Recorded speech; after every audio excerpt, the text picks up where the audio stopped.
Welcome to education jet. Education jet आप सभी भावी अध्यापक बंधुओं का हार्दिक स्वागत करता है। आपकी बेहद डिमांड तथा प्यार के कारण एजुकेशन जेट बाल विकास, पर्यावरण तथा गणित की कक्षाएं सुचारू रूप से चला रहा है।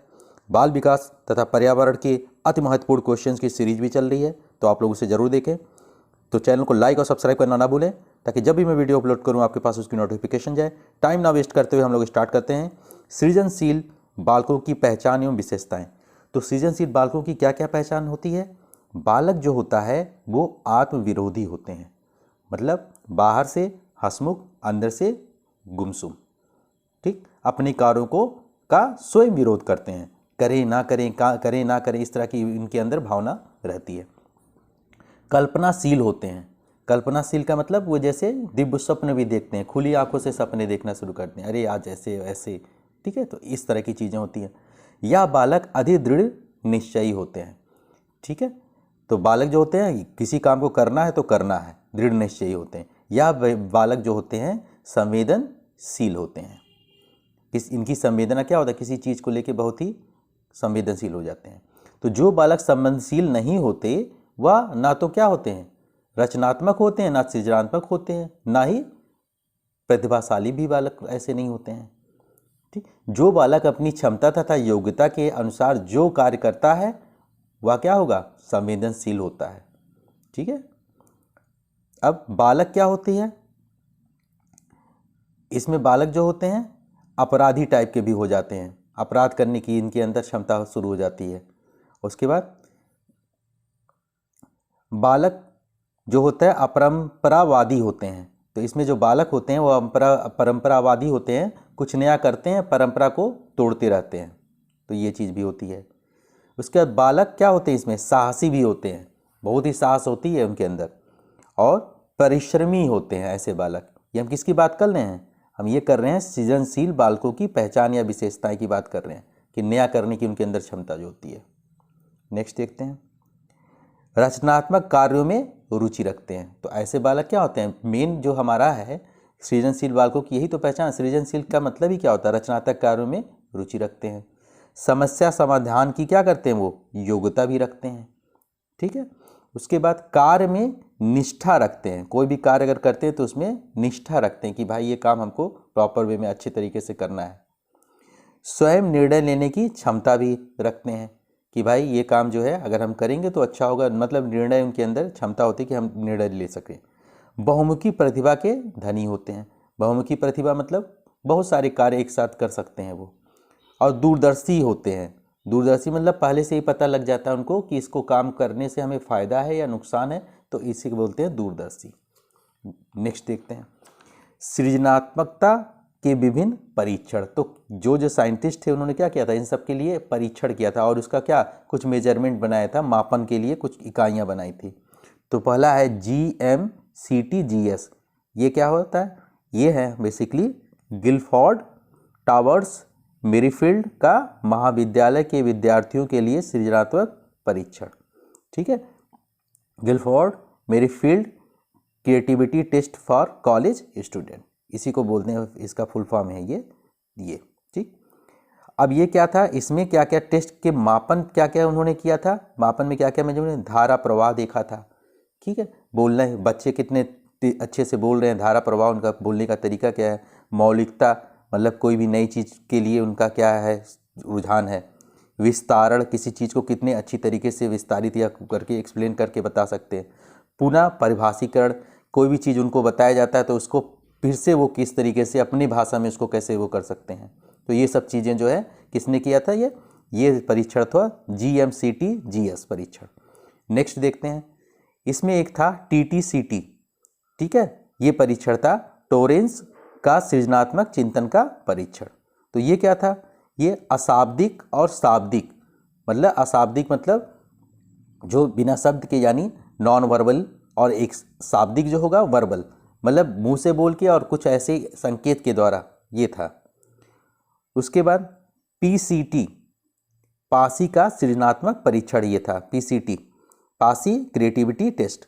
तो ये भी क्या था, बस इसमें यही पूछता है कि ये किस मतलब इसके मापन क्या क्या थे। तो इसमें शाब्दिक और अशाब्दिक, इसमें दोनों में यही थे। ठीक, उसके बाद हमारा था BTCT BTCT क्या था? बारकर मेहंदी का सृजनात्मक चिंतन का परीक्षण। तो Baqer Mehdi test for creativity thinking, ये भी क्या था? अशाब्दिक और शाब्दिक। इसके मापन क्या थे? शाब्दिक और अशाब्दिक। तो बस यही चीज हमें देखना है। अब आनुवांशिकता एवं वातावरण। तो आनुवांशिकता बेसिकली क्या होती है, या वंशानुगत भी बोलते हैं। पैदा हुए बालकों में जो अपने पूर्वजों के शारीरिक और मानसिक गुण प्राप्त होते हैं, वह गुण क्या होता है? वंशानुगत या आनुवांशिक गुण होता है। जैसे DNA क्या होता है? जब बच्चा पैदा होता है तो एक हमारा जो गुणसूत्र होता है DNA, यही क्या होता है? पीढ़ी दर पीढ़ी जो है एक दूसरे के साथ जाता रहता है। तो DNA के थ्रू ही क्या होता है? ये चीज़ें जो होती हैं, पूर्वजों के शारीरिक और मानसिक जो गुण होते हैं, DNA के थ्रू ही एक दूसरे के अंदर जाते रहते हैं।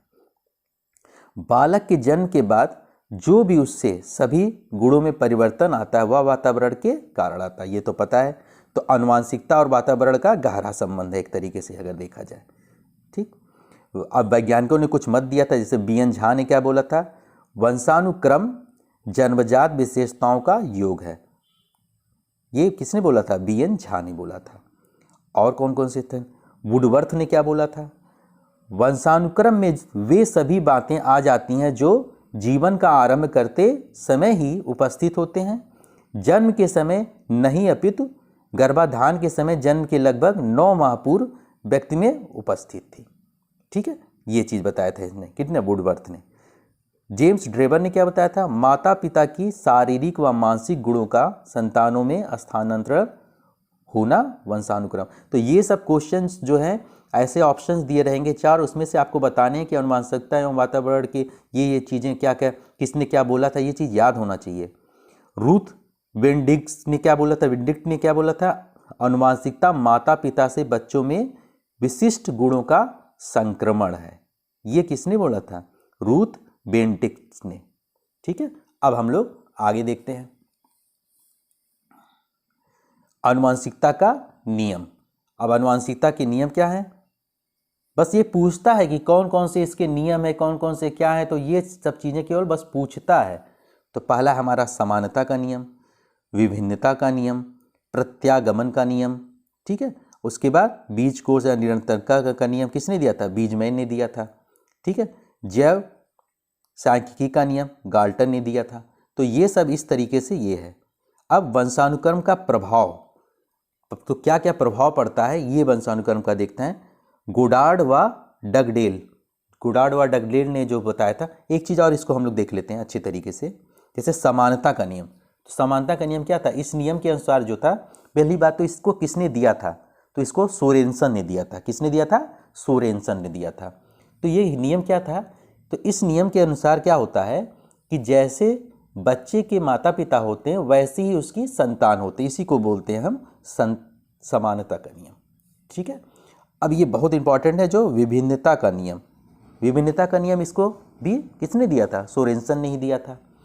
तो इसमें क्या था कि माता पिता से कुछ भिन्न गुण संतानों का होना, ये क्या होता है? विभिन्नता का नियम। एकदम एग्जैक्ट नहीं होता ना, यूनिक, कुछ तो अलग होगा।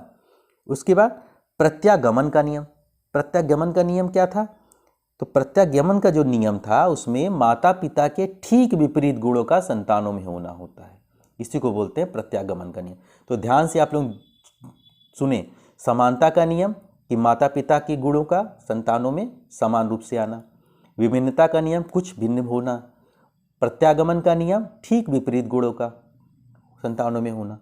उसके बाद बीज कोष की निरंतरता का नियम, जिसको बीजमैन ने दिया था। तो ये क्या था? इसमें था बालक के जन्म देने वाला बीज कोष कभी नष्ट नहीं होता।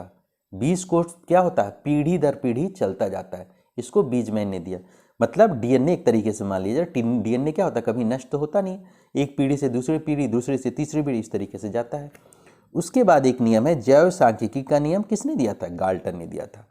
तो इसमें क्या बोलते हैं कि संतान को माता पिता से 50% गुण, 50% जो है गुण जो है दादा दादी से, माता पिता से 50%, ठीक, उसके बाद दादा दादी से 25% और परदादा दादी से 12.5%, और पूर्वजों से जो है उससे पीढ़ी जो है 2.5% ये जो है प्राप्त होते हैं। तो ये बहुत इंपॉर्टेंट, इसको किसने दिया था? गाल्टन ने दिया था। तो इसमें ये बोलता है कि संतान में 50% जो है माता पिता से गुण आता है, माता पिता से, ठीक। उसके बाद दादा दादी से 25% आता है, दादा दादी का गुण उसके अंदर 25% आता है। उसके बाद परदादा मतलब दादा के भी पापा से जो उसके अंदर गुण आता है, दादा और परदादा के बीच उसमें जो आता है, परदादा और दादी के, इसमें आता है 12.5%, ठीक। उसका पूर्वजों से जो आता है वो आता है 2.5% का गुण बच्चे के अंदर। तो ये चीज़ होता है, इसको ये बोलते हैं। अब इसके आगे देखते हैं डूडार्ड व डगडेल का चरित्र का प्रभाव। तो चरित्र का प्रभाव में क्या है कि माता पिता के जो चरित्र का बालक के चरित्र पर प्रभाव पड़ता है, इसी को बोलते हैं चरित्र का प्रभाव, ठीक है। और उसके बाद प्रोफेसर विंसिप ने क्या बताया था? सामाजिक स्थिति का प्रभाव, ठीक है। समाज की जैसी स्थिति होती है वैसे ही प्रभाव भी बच्चों पे पड़ता है।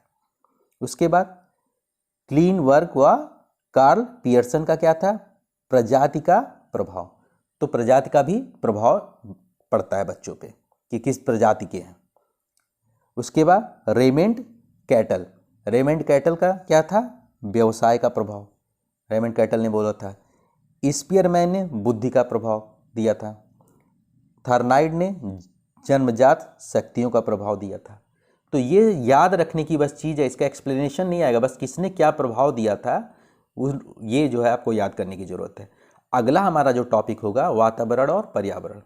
Thanks for watching this video. Channel को लाइक और सब्सक्राइब करें ताकि मैं इसी तरीके से वीडियोज़ लेके आप लोगों के लिए आता रहूँ।